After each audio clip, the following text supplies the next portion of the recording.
Now last lecture में हमने consistency check करना सीखा था कि डेटा कंसिस्टेंट है या नहीं है, कंसिस्टेंट मीन करेक्ट है या नहीं है। आज हम कुछ और क्वेश्चंस करेंगे। उसमें question number 10,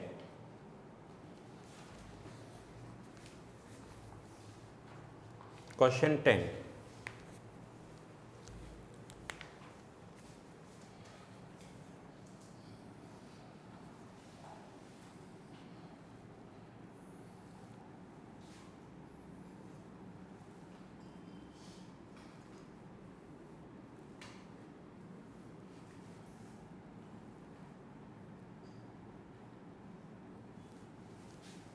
A alpha total, B beta total. Now question number 10, is there any inconsistency in the following data. अब क्वेश्चन को ध्यान से समझना। इनकंसिस्टेंसी वर्ड को अंडरलाइन कर लो। अब पहले हम डेटा लिख लेते हैं। ए क्या होगा? ए का टोटल, ध्यान इधर 200, A B, A and B 125, B 250 and N 600। इतनी इंफॉर्मेशन हमें दी हुई है। नाउ ये 600 है, यहाँ पर 200 है, तो यहाँ मिसिंग फिगर क्या होगा? 400, क्योंकि 200 plus 400 is equals to 600। Now ये है 200 टोटल के कॉलम में, यहाँ पर दिया हुआ है 125, तो ये होगा 75, 125 प्लस 75 इज इक्वल्स टू 200। अब यहाँ पर है 600, यह है 250, तो यहाँ पर मिसिंग वैल्यू होगी 350। So 250 plus 350 is equals to 600.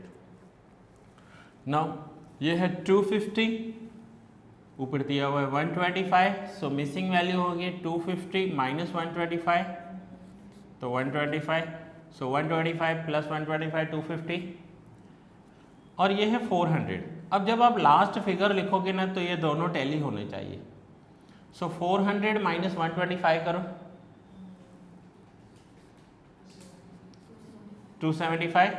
अब करके देखो, 125 plus 275 is equals to 400 and 75 plus 275 350।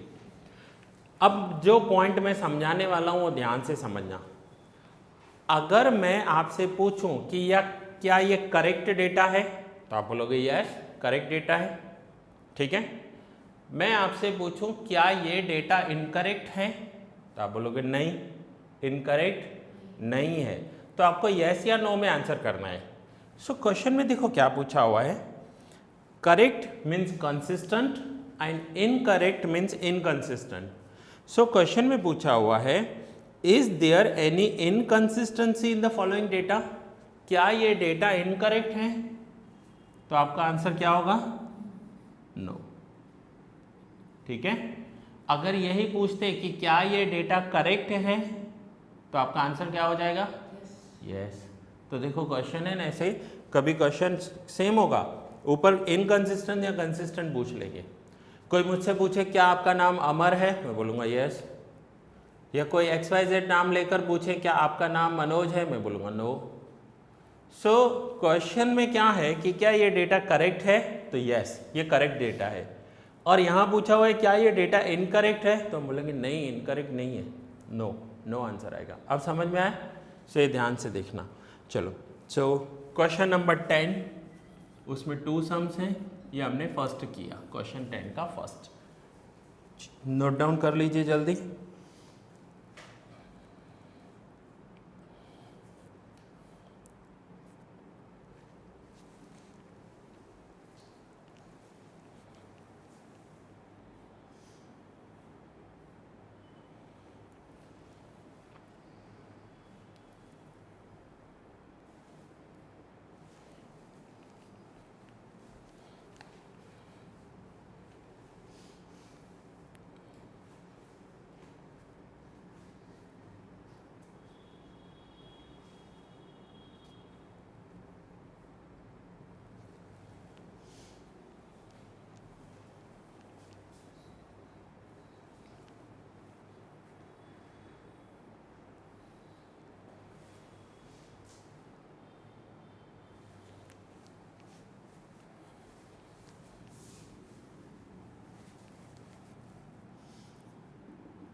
चलो सो क्वेश्चन 10 में सेकंड देख लेते हैं। एन 240, ए का टोटल है 120, ए बी 80 एंड बी का टोटल है 100।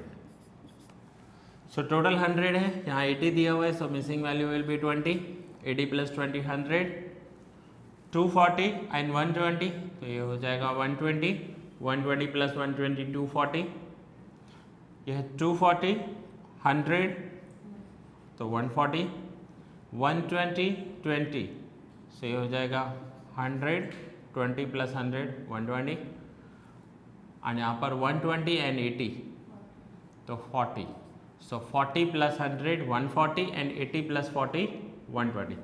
तो क्या ये डेटा करेक्ट है? तो यस। क्या ये डेटा इनकरेक्ट है? नो, इनकरेक्ट नहीं है।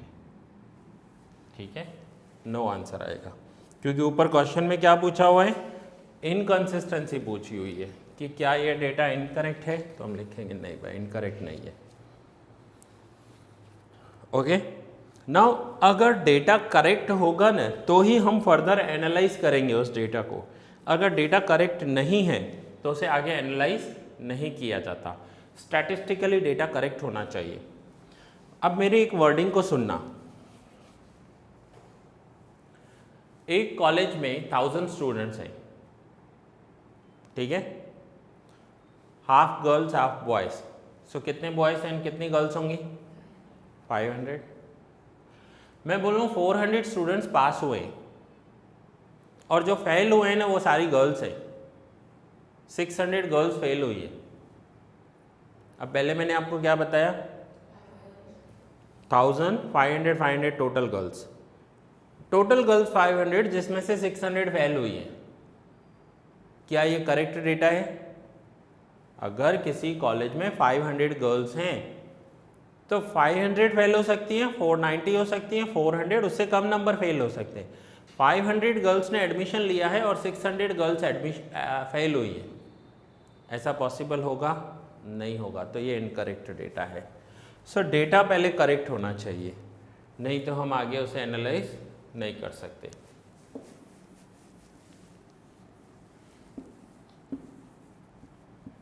ठीक है, क्लियर हो गया?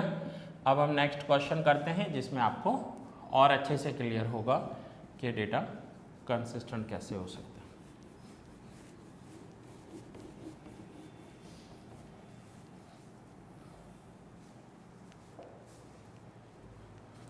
Question number 11।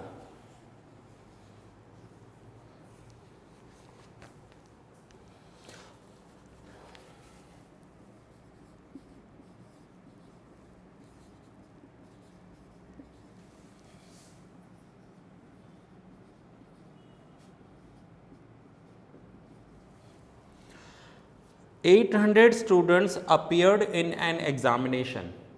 Total 800 students appeared हुए हैं, जिसमें से कुछ बॉयज़ हैं कुछ गर्ल्स हैं।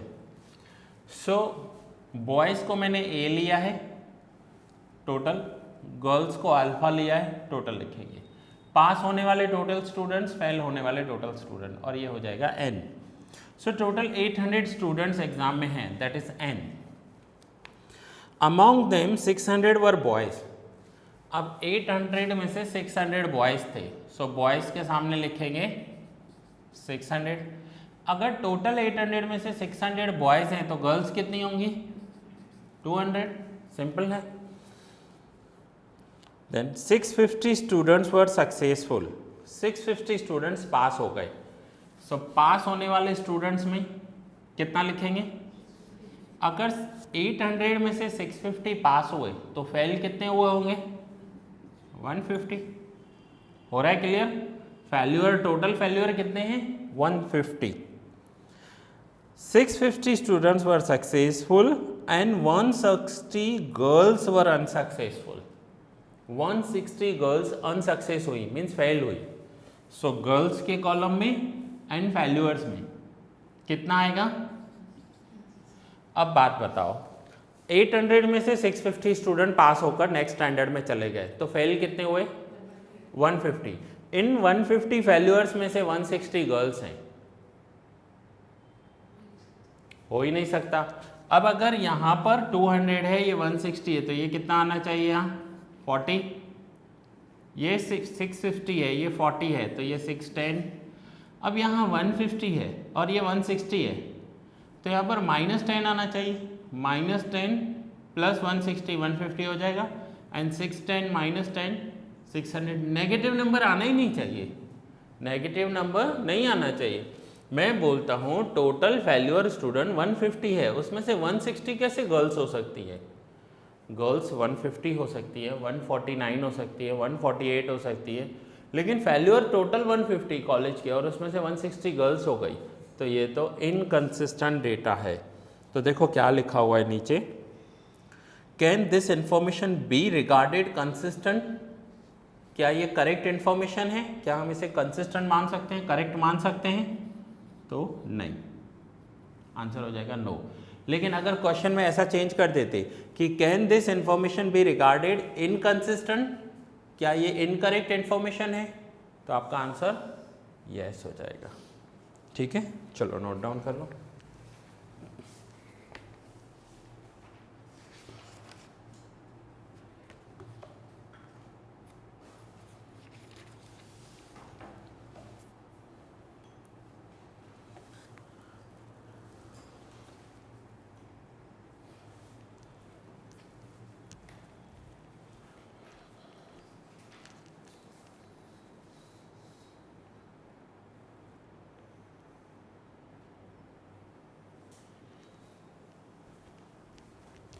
हो सकता है अगर आपके बुक का एडिशन अलग होगा तो ये क्वेश्चन के नंबर थोड़े आगे पीछे होंगे, मोस्टली तो सेम होते हैं, बट रेयर केसेस में हो सकता है थोड़ा आगे पीछे हो। ये था क्वेश्चन नंबर 11, ठीक है ना।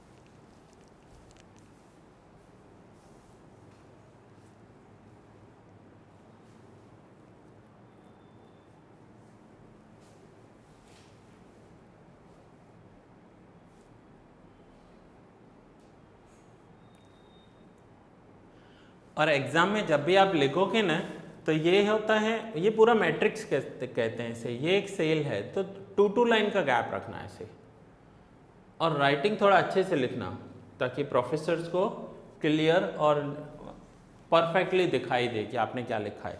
अगर आप लाइन नहीं छोड़ोगे ना तो आपको लाइन भी ड्रॉ करनी है, लिखना भी है, फिर प्रोफेसर्स को अपने नंबर्स भी होते हैं, उसे दिखाई दे परफेक्टली, आपको ऐसा काम करना है, ठीक है। सो अच्छे से आप लिखोगे ताकि बिना चश्मे के भी दिखाई दे उनको, okay.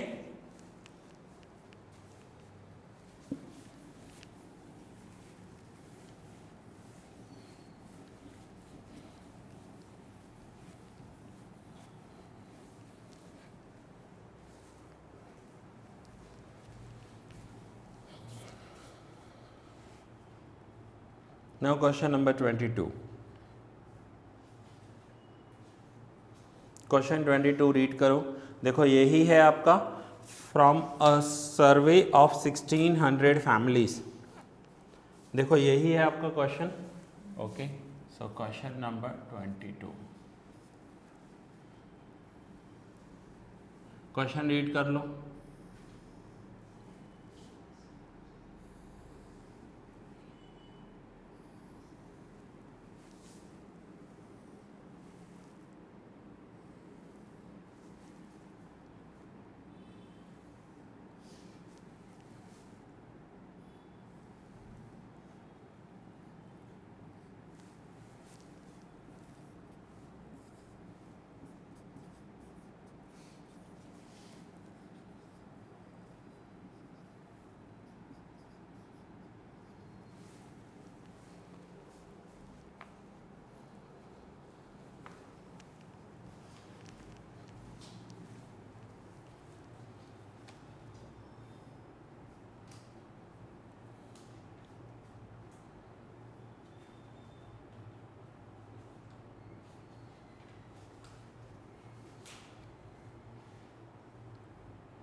From a survey of 1600 families the following results were obtain. अब इसमें कुछ फैमिलीज हैं जिसका हाई इनकम है और कुछ का लो इनकम है। अब कुछ फैमिलीज के बच्चे प्राइवेट स्कूल्स में पढ़ते हैं और कुछ फैमिलीज के बच्चे गवर्नमेंट स्कूल में पढ़ते हैं। तो हमें last line, second last line देखो क्या लिखा हुआ है, using Yule's method find coefficient of association between high income and preference of private schools. High income होनी चाहिए एंड प्राइवेट स्कूल्स में बच्चे होने चाहिए। सो अंडरलाइन कर लो, between high school and preference of private school.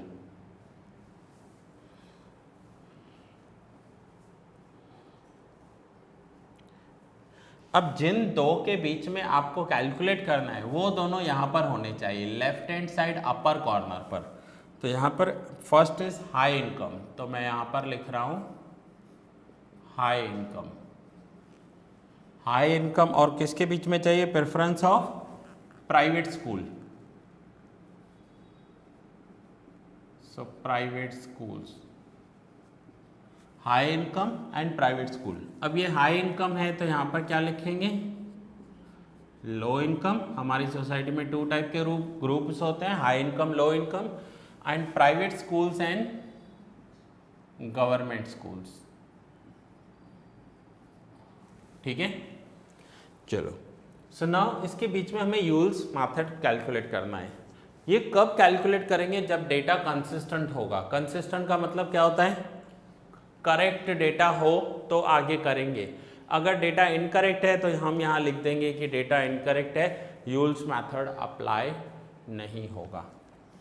ठीक है, करेक्ट हो गया। चलो देख लेते हैं। Total families from a survey of 1600 families the following results were obtained. So total 1600 families हैं, उसमें से क्या रिजल्ट आया है, families with low income. Low income की फैमिलीज, इट मीन्स अल्फा का टोटल हो जाएगा 1000, and families with high income. अब ये 600 दिया हुआ है, नहीं भी दिया हो तो हमें समझ जाना है कि 1600 में से 1000 लो हैं, तो हाई इनकम वाली फैमिलीज कितनी हैं, 600। Number of families sending their children in private schools. Private schools में जो फैमिलीज अपने बच्चों को भेज रहे हैं वो है 914। सो प्राइवेट स्कूल में 914। सो 16 में से 914 माइनस करो,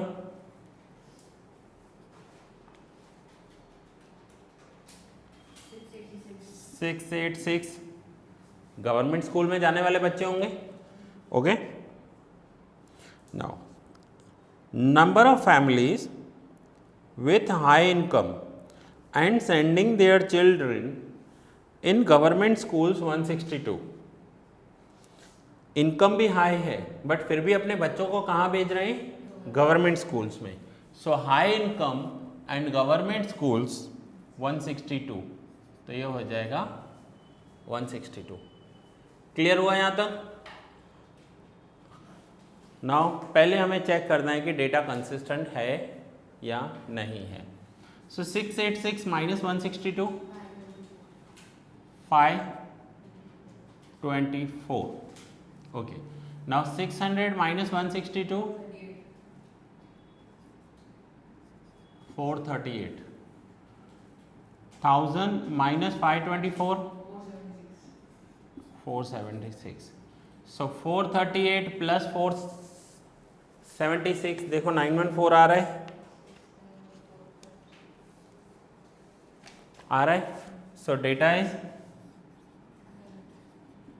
कंसिस्टेंट, एंड कंसिस्टेंट डेटा हो तो ही आगे अप्लाई करना है, नहीं तो नहीं करना है। अब यूल्स मेथड देखो, यूल्स मेथड का फॉर्मूला आगे आपको लिखा हुआ है, पेज नंबर 73। एक पेज सिर्फ लेफ्ट टर्न करो, क्या लिखा हुआ है,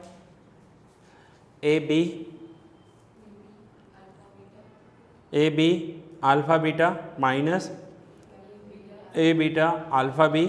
डिवाइड में भी सेम लिखा हुआ है बट बीच में माइनस की जगह प्लस लिखा हुआ है। ठीक है, समझ में आया क्या किया है इन्होंने। अब ये फॉर्मूला आपको याद करनी है। 1 मिनट में याद करनी है, करो याद।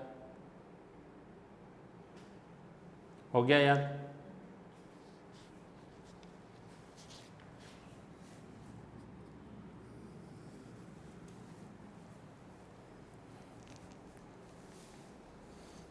चलो, फॉर्मूला मैं बाद में लिख रहा हूं, पहले नंबर्स मुझे बताओ फॉर्मूला में देखकर। पहले क्या लिखा हुआ है? ए बी, ठीक है। ए बी क्या है?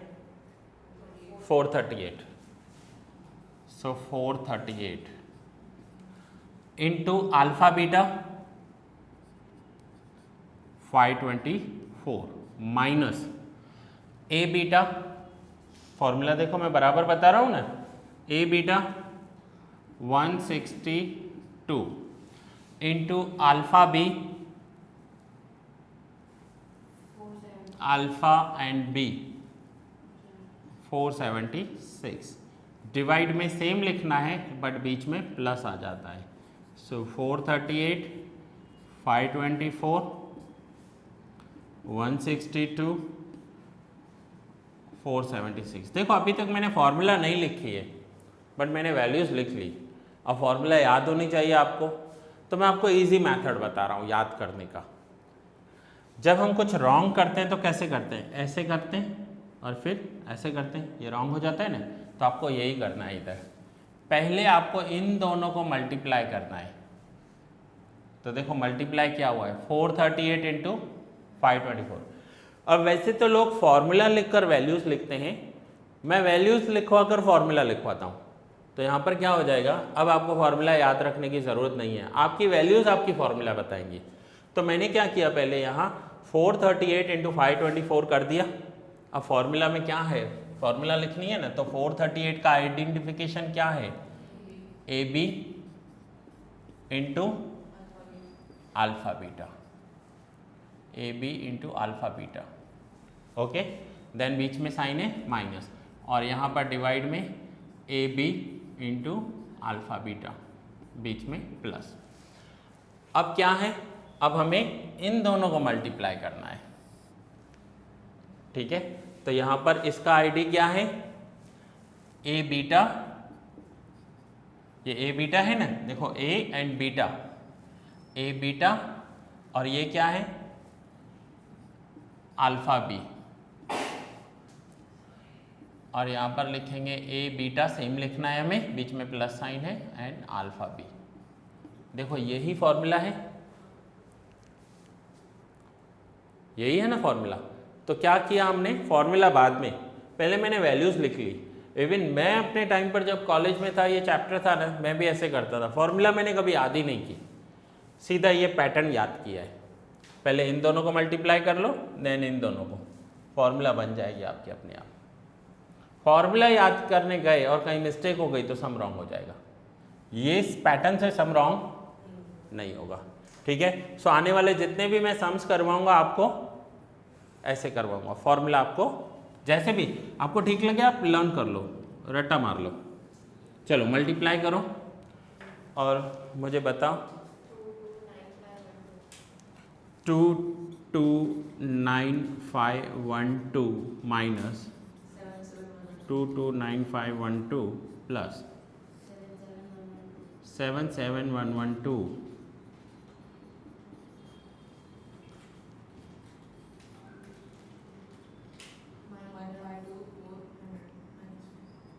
152400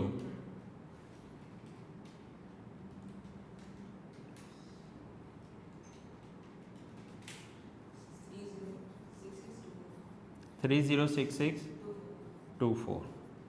सो फाइनली जो वैल्यू आएगी Q की वो 1 से लेसर वैल्यू आएगी,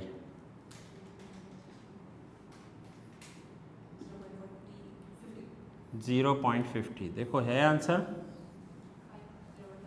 0.50 है। सो ये था यूल्स कॉफिशिएंट कहते हैं इसे, यूल्स कॉफिशिएंट। इसका मतलब क्या हुआ कि जिनकी हाई इनकम है और प्राइवेट स्कूल्स में भेज रहे हैं, ऐसे 50.50 मीन्स 50% फैमिलीज का प्रेफरेंस आएगा। सो जो भी दो हैं ना वो यहाँ होने चाहिए ऊपर, ठीक है। क्लियर हुआ अभी आपका? और ये कब कैलकुलेट करेंगे? जब डेटा कंसिस्टेंट हो। अगर डेटा कंसिस्टेंट नहीं है तो हमें ये कैलकुलेट करने की ज़रूरत नहीं है, क्योंकि नेगेटिव नंबर नहीं होने चाहिए। ओके, सो चलिए नोट डाउन कीजिए।